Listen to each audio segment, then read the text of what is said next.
typically just over 50% of us vote. Think about that. Almost half of the people in most elections who are eligible to vote don't vote. Imagine if 60% of us voted.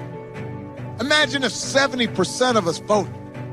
Imagine January 20th, when we swear in a president and vice president who care about folks like you, who've been in your shoes, who know what it's like to struggle.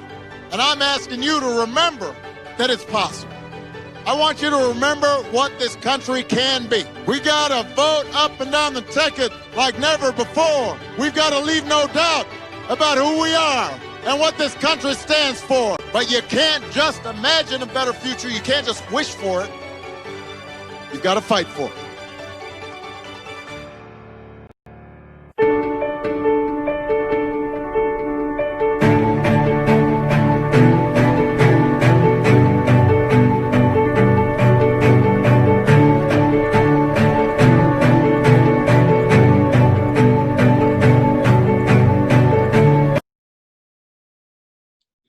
Good evening, everybody. I am really glad to be joining you all this evening. My name is Lucy Solomon, and I am the IE Political Director here at Indivisible. It is 9 p.m. on the East Coast, and polls have just closed in another handful of swing states. I know folks may be feeling a little bit nervous at this point in the evening, but we've got a great lineup of folks with us tonight to talk through how things are going so far and what we can expect for the rest of the night. Tonight, we'll be going live to Arizona, where our senior statewide organizer, Tricia Sauer, will be giving us a sense of what's at stake in the state, and of all the work that Indivisibles have been doing to get where we are today. And next, I'll be joined by our interim co-executive director, Maria Urbina, for a conversation about what we're seeing in early results and what we think that'll mean for tomorrow and beyond. But first, we're joined by some folks that many of you already know well. Our co-executive directors, Ezra, Levin, and Leah Greenberg, currently on leave to care for their newborn son, who wanted to make sure to have a chance to connect with the movement on this night that we've been building for over the last 4 years. Leah, Ezra, welcome. Thank you, Lucy. And y'all, it is great to be here with you tonight. I'm Leah Greenberg. Hey, and this is Zeke, and I'm Ezra. And we're really glad to be in community with you, the Indivisible movement, on this crucial night. We have been building towards this day for 4 years. It has been a long 4 years. We have marched, we have shown up at congressional offices, we voted in record numbers, we helped build the blue wave of 2018, and tonight we are going to beat Donald Trump. So with that, we are going to be, we are excited, we are ready, we are revved up. And of course, we're also nervously checking Twitter because that's what we do right now. And look, I'm sure you all are nervous. We're nervous. There's reason to be nervous. There's a lot on the line right now. And I think people are watching what's coming out of Florida. And that's sort of a bummer. But if I have one request, it's not don't feel your feelings. You should feel your feelings. There's a lot on the line. But don't let Florida harsh your vibe. I want to remind everybody, almost exactly 2 years ago to this very hour, it was about 8:30 p.m. Eastern time 2 years ago. I was watching MSNBC with the team, looking at the results come in, and we'll always remember this. James Carville comes on, he's giving his remarks, he says, well, I don't know, it doesn't look like any kind of blue turnout here. We're not seeing a wave. There is no blue wave. And need I remind you, we built the largest midterm margins in the history of the Republic. We flipped 40 House seats and took state legislatures all across the country. We've been at this 4 years. We're going to have to wait a little bit longer. That's okay. That's okay. We're in it. We're watching it. We're nervous, and that's cool. We're going to pour ourselves another drink. We're probably going to change his diaper soon. But we're going to win, y'all. We're going to win. And the reason why I know that is because of the other folks on this call that we're going to hand it over to. In particular, going to hear from Arizona, which is key both for the Electoral College and for the Senate. So, Lucy, take it away. Thanks so much, Leah, Ezra, and Zeke. And now we'd love to hear from our organizer in Arizona, Tricia. Tricia, 4 years ago, Donald Trump won Arizona, and the state had 2 Republican senators. So how are things looking on the ground tonight? They're looking amazing. Our Indivisibles have been working so hard this last couple of years, and the Indivisibles across the nation have weighed in and helped us also. They've sent 970,000 texts into Arizona. They've made 670,000 phone calls. They've sent more letters and postcards than we can count. Locally, I'd like to update you about a few things our Indivisibles have done. Our local Indivisibles have 11 group leaders and members that are on the ballot today in Arizona, from city council to county recorder to the state legislature. When races were up for grabs, our people stepped up. We expect several of them to win. Our local groups also hosted over 412 election-related events, virtual and in person, pre-COVID, of course. And then you might have heard a little bit about our Senate race we have going on here between our unelected, only appointed Senator Martha McSally and Mark Kelly, everyone's favorite astronaut. Indivisibles across the state held one of the first town halls for Mark Kelly in May of 2019. For Ezra, we even asked him about the filibuster. This event was attended by over 500 people, and it was a great kickoff to establish Mark as a candidate in the community. Arizona Indivisibles have been key in preventing McSally from establishing a marketable statewide brand. Our group staged 3 years of weekly office protests, held regular empty chair town hall meetings, and Indivisibles wrote a barrage of letters in local papers detailing McSally's failures in excruciating detail. They worked together to dodge McSally at her events, and 2 of our members, Deborah Howard and Linda Childs, were even featured in statewide TV ads holding McSally accountable for her votes against pre-existing conditions. They worked as a team. Indivisibles held educational events, meetings, and trainings. You know, a lot of people overlook how much preparation it takes to get people and voters to meet the candidates, to understand what the various government offices do, and to learn the basics of civic engagement. These are all apart from the last actual election. And these 412 events really brought in new people into the movement. So I want to take a moment to say hats off to the Arizona volunteer Indivisible organizers who did this work. You might remember back in 2018, rural groups were also a key to Arizona winning Senator Sinema's seat, and they'll be key to the wins this week. Rural groups in Arizona have expanded the progressive maps. We're in Prescott, Kingman, Yuma, Sedona, and the White Mountains. They're running for office, helping register voters, and bringing context to bring in the rural vote for Mark Kelly. We've shown that Indivisibles are here to stay and are a trusted source of information and calls to action. And we continue to build this after the election is in the history books. Indivisible groups in Arizona have also built strong relationships in communities with a history of political disenfranchisement, including the indigenous nations. Part of this work is long-term, such as lobbying for the creation of the Missing Indigenous Women and Girls Task Force, in which April Inagio of Indivisible Tohono now sits. This work matters day in and day out. When Governor Ducey failed to provide masks to the Navajo and Apache nations, White Mountains Indivisible, plus several other Indivisible groups across the state, sewed and distributed thousands of masks instead. Local groups and coalition helped register 9,000 first-time Navajo voters. Indigenous voters are a key part of our democratic election in Arizona, and Indivisible is fully invested in this partnership. So I predict once all the votes are counted, now in Arizona that takes like 5 to 7 days, so remain calm.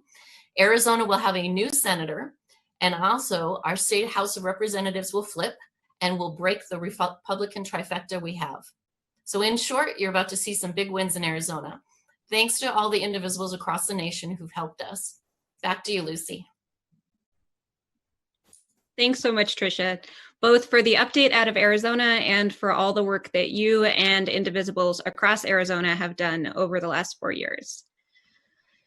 So now we're going to dive in on a Q&A with me and our acting co-executive director, my boss, Maria Urbina. Welcome, Mari. Thanks, Lucy. Hey, everyone. Good evening. So let's start off by talking about Florida. I know that's the state we were seeing earliest results in, and it has a lot of folks feeling nervous. What are some initial Florida takeaways? Sure.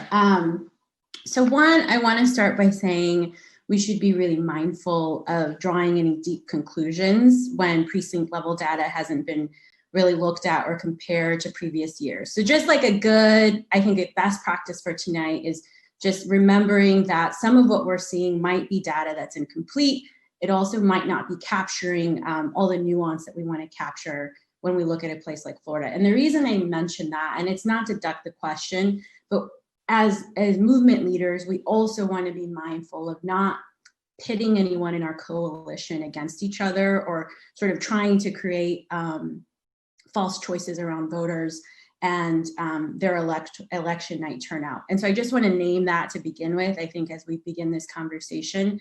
And certainly say that, look, if you look at, if you look at Vice President Biden's schedule, if you look at, some of his investments, his final days were not really so much in Florida.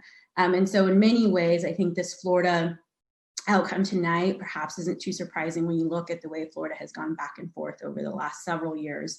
I remember, oh my gosh, when we were on the ground in Pinellas County, and it's kind of always a heartbreak. So, movement communities are doing really good work in Florida. Latinx, brown and Black communities are doing some deep organizing work. And so it's going to be important that when we look at Florida and we dig deeper, we look at the entire coalition and where are folks making gains. If you look at the Puerto Rican vote, for example, they did really increase their support for Joe Biden. And so I want to make sure also that we're not creating a sort of monolithic analysis about Latinx voters in Florida. And also because Latinos are poised to do really well in places like Arizona, where Trish organizes, in North Carolina and Nevada. And there's a lot of numbers we expect to come out of there, especially some really exciting trends around new voters, exciting trends around young voters there, and a really, really dramatic engagement of Latinas and a gender gap that I think has been covered quite a bit, but maybe isn't always covered around the Latina vote. So just a few things to think about higher level so that we don't get so drawn into the weeds in a way that isn't helpful for our coalition. Yeah, that makes a ton of sense. I'd also like to dive in on some of the other states we're watching. So do you have a sense of which other states we're watching tonight?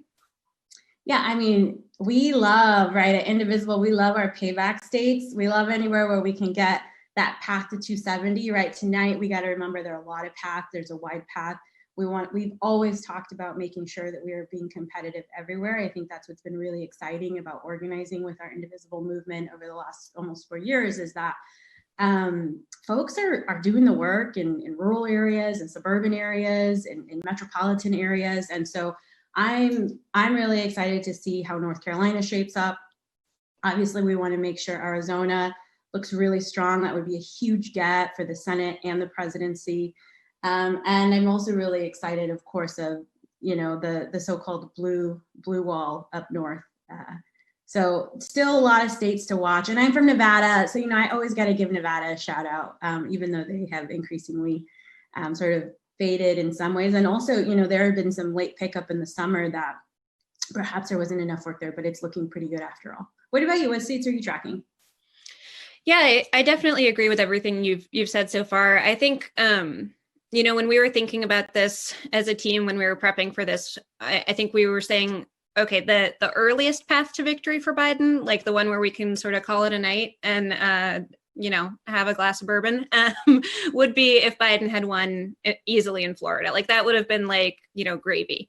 So I think it's definitely, it's not the easiest path, that it's looking tighter in Florida, and that Trump might pull off a win there. But that's like, what has been easy about the last 4 years. So I think it's, Right.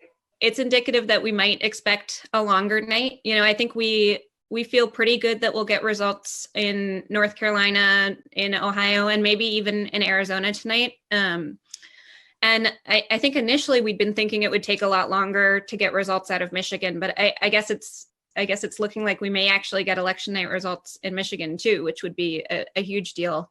And then there's some states where it's just going to take into tomorrow or even to the end of the week to get results. Places like Pennsylvania, Georgia, Wisconsin, where it'll take a lot longer. So I think we have to be sort of prepared for that longer slog, or prepared to wait and make sure that every single vote is counted.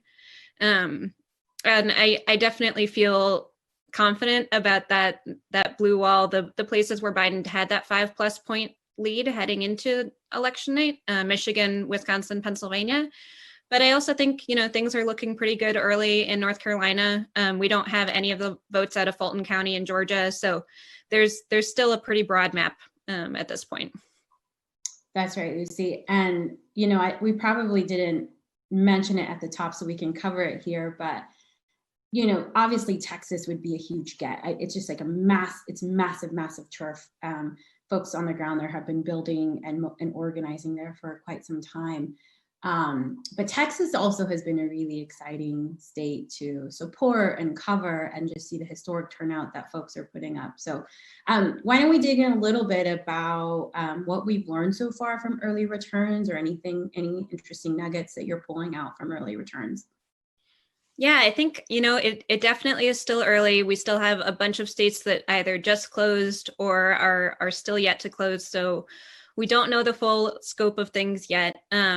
But I think, we've already talked about Florida. I think Ohio is looking surprisingly good for Biden. I would say at the start of this cycle, I was one of those people sort of writing Ohio off as like, this is a state that has been trending red. It's like Virginia trending blue, Ohio is trending red. I'm not sure we can win here. But it looks like Biden is actually performing pretty well in some of those suburban communities that we saw in 2018, that were key to the 2018 blue wave. And also, holding up in places like Cleveland, Columbus. So, Ohio's looking interesting. Definitely not a place we should be writing off. Georgia is absolutely a nail biter. Right before we started this call, we had about 16% reporting, and Trump was leading with 56%. But as I mentioned, we're waiting for the votes from the biggest Democratic county in the state. So we learned recently that the mail votes from Fulton County aren't going to be counted until tomorrow. So, don't be alarmed if Trump is leading in Georgia for the rest of the night, because we won't expect to see that big set of Democratic ballots from Fulton County mail ballots, because a pipe burst. So, these things happen and can definitely delay what we're seeing in terms of Democratic votes there. Mari, what are you seeing in places like North Carolina and Texas at this stage?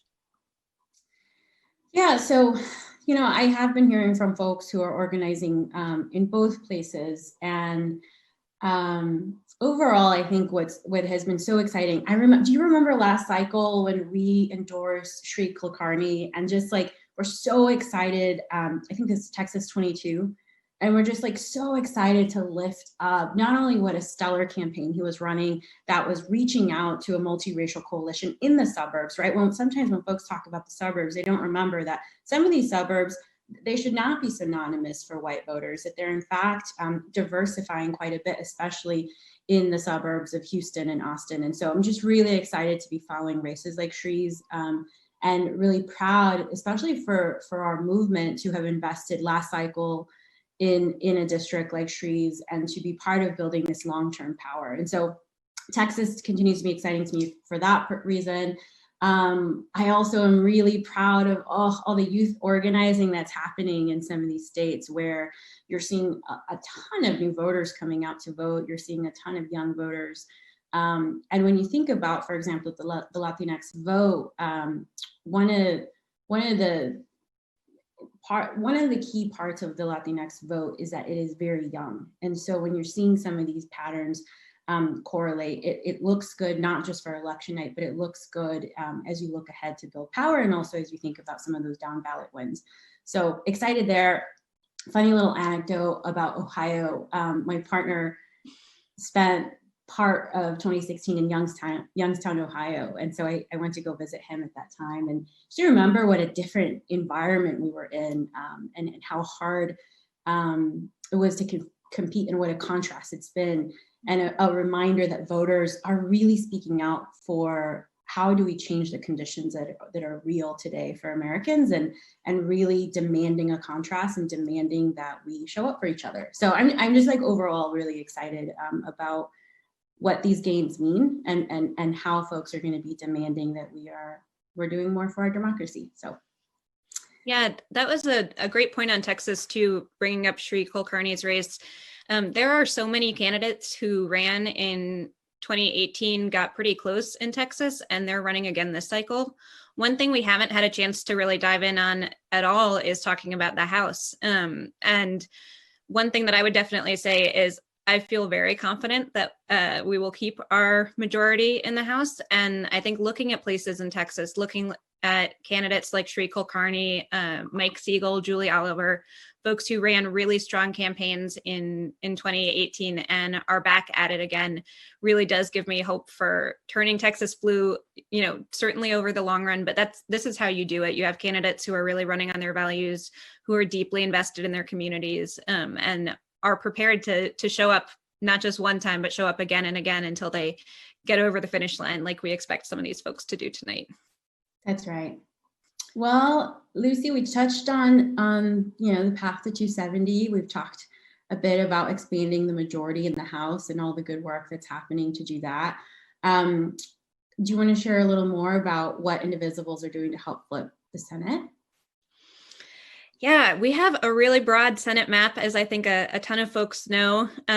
We have our payback project, which Indivisibles have been working on since January, to pay back Republican senators who voted to acquit Trump in the impeachment vote. But not just that, Republican senators who tried to take away our health care, Republican senators who voted to confirm Brett Kavanaugh, who voted to confirm Amy Coney Barrett just a couple weeks ago. So there's certainly a lot of payback to go around. We're feeling pretty good about such a broad Senate map. In Georgia, we're, obviously we still have a ton to go, but we're seeing Reverend Warnock currently running a really strong race. There's a good chance that, if you are worried that after tonight, what will you do with all your free time? There is a good chance that that'll wind up moving to a runoff. So there will be potentially a Georgia Senate runoff election in January. So that's definitely one to keep our eyes on. And then that it's just a very broad map.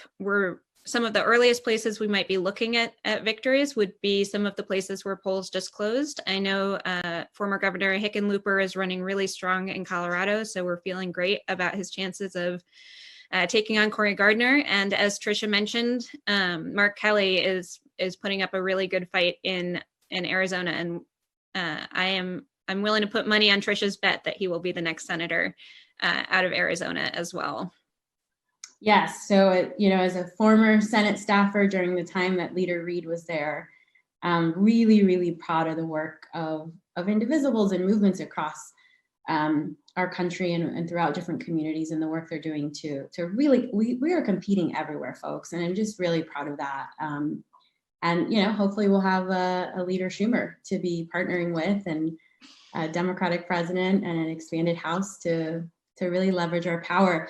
But before we close out, I do want to touch on one point, and I think this is also, in the spirit of all of our organizing, is making sure that the will of the people is always respected, that the will of the people is always ringing true for our democracy. And that's why we've been really proud to support and co-lead the Protect the Results mobilizations if we need to protect the results. And so if you are not already plugged in, please take a look at how to get involved. If we want to make sure that we are counting every vote, that we are moving this democracy forward together, and that again, like that we are making sure that voters are being heard and truly being heard. And so please check out Protect the Results.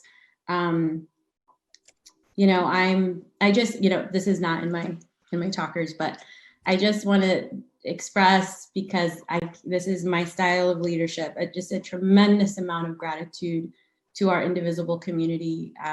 Organizing, I was organizing before in the 2016 election, and I didn't expect to grab, my clipboard or my phone or whatever, and jump back in, and has been a complete honor to organize with our community. And so really glad that we got to be in community tonight, and Lucy will close us out. Thanks so much, Mari.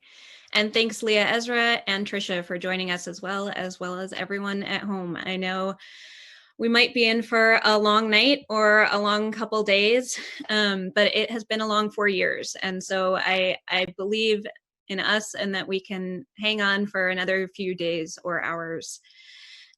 4 years ago, it would have been really hard to believe that Democrats were looking at a presidential map with states like Texas, Arizona, and Georgia all in play, and at a Senate map where Lindsey Graham and Susan Collins were in serious danger of losing their seats. It will be an anxious rest of the evening. I am definitely still anxious about it. I understand if you are still anxious about it. But the fact that we are competing everywhere, that we have such a broad map, is a testament to the work that all of you have done over the last 4 years. So thank you for everything you have done to make tonight possible. I am so glad to be in this movement with all of you. Keep breathing, keep checking in on your loved ones, and we will see all of you soon. Have a good night.